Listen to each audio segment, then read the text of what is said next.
Right, hiya folks. It's 20 past 3 in the afternoon on the 23rd of September 2023.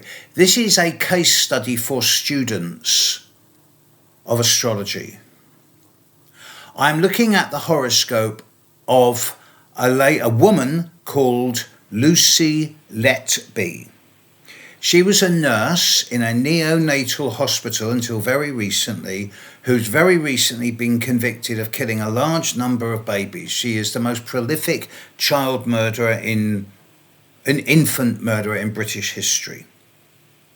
Now, I do not have a time of birth for her, but someone has kindly pointed me in the direction of her birth chart. You know who you are, so thank you. Lucy Letby was born in Britain on the 4th of January 1990. Without a time of birth, the location is not so relevant, as long as we know the country. But if anyone does have a time of birth for her, I'd be very grateful. But the time of birth is not so necessary in this case because it's clear from an astrological perspective what's going on here. When she was born, Lucy Letby was born with the sun in between the conjunction of Saturn and Neptune. On the day she was born, Neptune was at 12 degrees of Capricorn. Saturn was at 16 degrees of Capricorn. And her sun was at 13.5 to 14.5 degrees of Capricorn. So the sun is on the Saturn-Neptune midpoint. This in itself is a difficult aspect. Saturn conjunct Neptune in Capricorn, which hadn't happened in conscious human history before, is a signature that can be, on the negative side, very delusional. It can create a sense of uncertainty and confusion around structures and boundaries. It can dissolve roots and foundations. It can create a sense of internal disorder, which can lead to depression, despondency, or even despair. Yet at the same time, it can also bring structure into the imagination. So it's not all negative. It can help you create. Fantasy stays between the ears, but the imagination can be created. However, it's much more complicated in this particular chart because this conjunction of the Sun, Saturn, and Neptune was strongly opposite Chiron in her chart. Regardless of the time of birth, Lucy Letby's sun was opposite her Chiron by less than 3/4 of a degree, regardless of the time of birth. Chiron was opposite her sun, opposite her Neptune, opposite her Saturn. Whenever I deal with someone with sun opposite Chiron, I have to talk to them not so much about isolation as a child or rejection as a child. I have to be a bit more hardcore with this. I have to talk about abandonment issues. With the Sun conjunct Saturn, in many people's cases, this is representative of someone whose childhood is quite austere, disciplined, not a lot of love or affection. With the Sun conjunct Neptune, this is indicative in most cases of someone whose childhood is a bit of a mystery, with a lack of clarity, often an element of fog and cloud, and difficult to remember true facts from childhood, and perhaps one of the parent is absent in some shape or form, either physically or mentally or emotionally or through alcohol or narcotics. There's an absence. And with the opposition to Chiron, there is a sense of feeling very, very alone, unsupported, unwanted. So I have to suggest that Lucy Letby did have a difficult childhood where at the emotional level she was not supported or nurtured, and that from a very early age she had to start looking after herself. I suggest there's evidence of quite considerable wounding here. Now, when I see this in other people's charts and I'm dealing with them from an astrological level, yes, I do hammer them about this, but I also point out that as you age, you get to the point where you say, but you're never going to be good enough, but you're always getting better. And 98% is good enough, because if you had 100%, you'd have wings.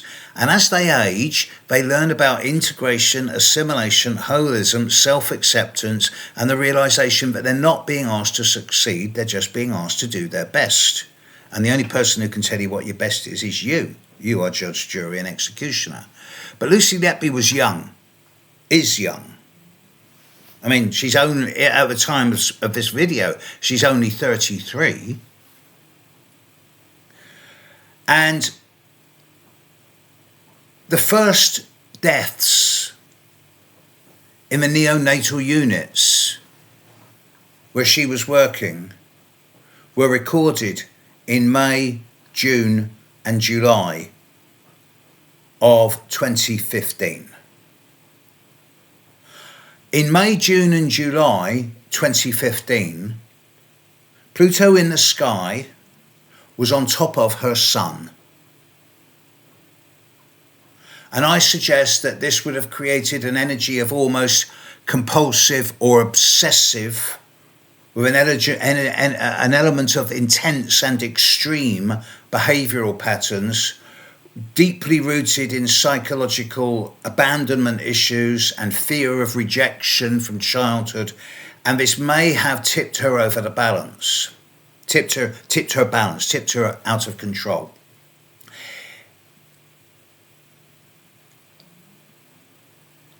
When Lucy Letby was finally arrested in 2018, and then brought to trial, the horoscope of the recent developments in her chart is fascinating.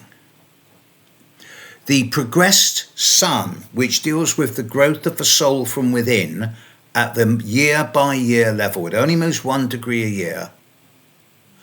In this last 12 months, which is the time that Lucy Letby was brought to trial and convicted of all of these infanticide murders, the progressed sun in her horoscope was and has been exactly squaring her natal Pluto and on her north node, which was square her Pluto in her birth chart.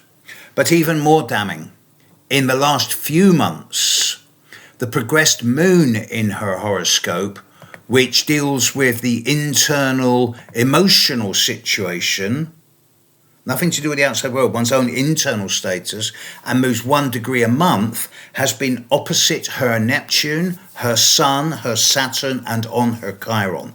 This was exact in July 2022 as her case came to court. On August the 8th, the first verdicts were brought in, and the last verdicts were delivered on August the 18th, at which point the progressed moon was opposite both her Sun and her Saturn. So, at the time that she did these murders, Pluto was on her Sun.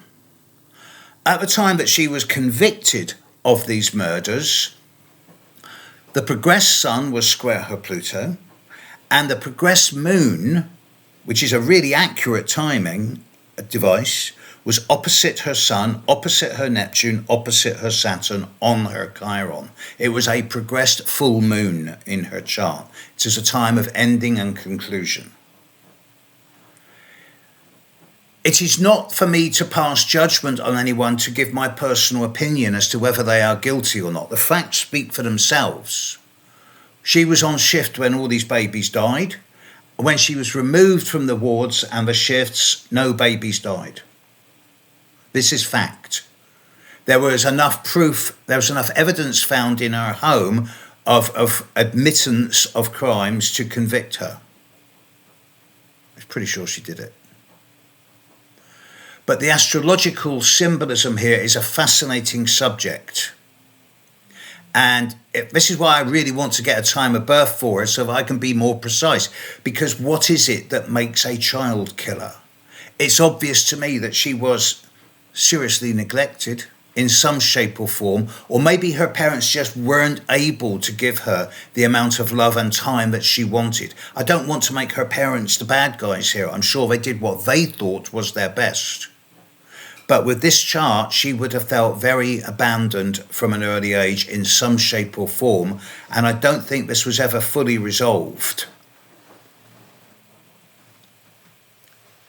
I've also want to continue doing this, as long as I don't get thrown off of YouTube for being too controversial. I want to look at the horoscope of two other people who've also been caught up in very contentious cases in Britain in recent times. If there is anybody out there who has at least a date of birth, if not a time of birth, for a young woman who's now in prison for infanticide called Paris Mayo, who was sentenced to a very long time in prison for murdering her newborn baby when she gave birth to it at age 15.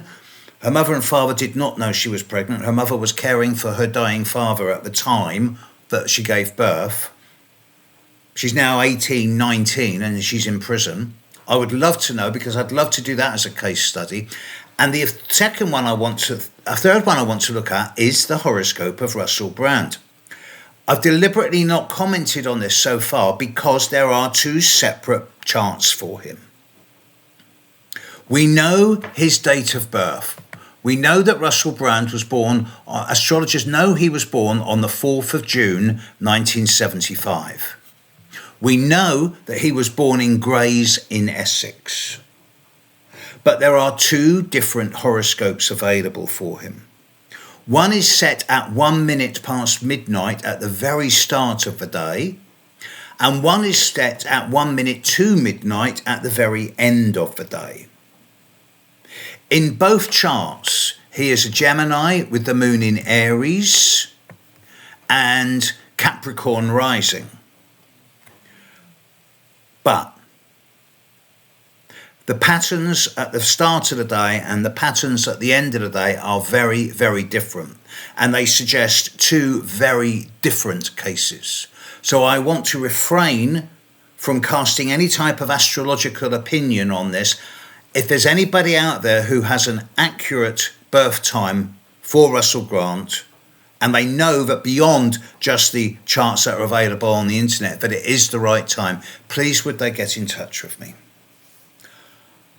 I'm doing all this not to be a scurrilous gossip, not to cast any dirt, and certainly not to pass judgment. I'm doing this in the interest of astrological knowledge, exploration, and to encourage students to be able to look deep into the charts and work out what it is that makes people behave the way they do.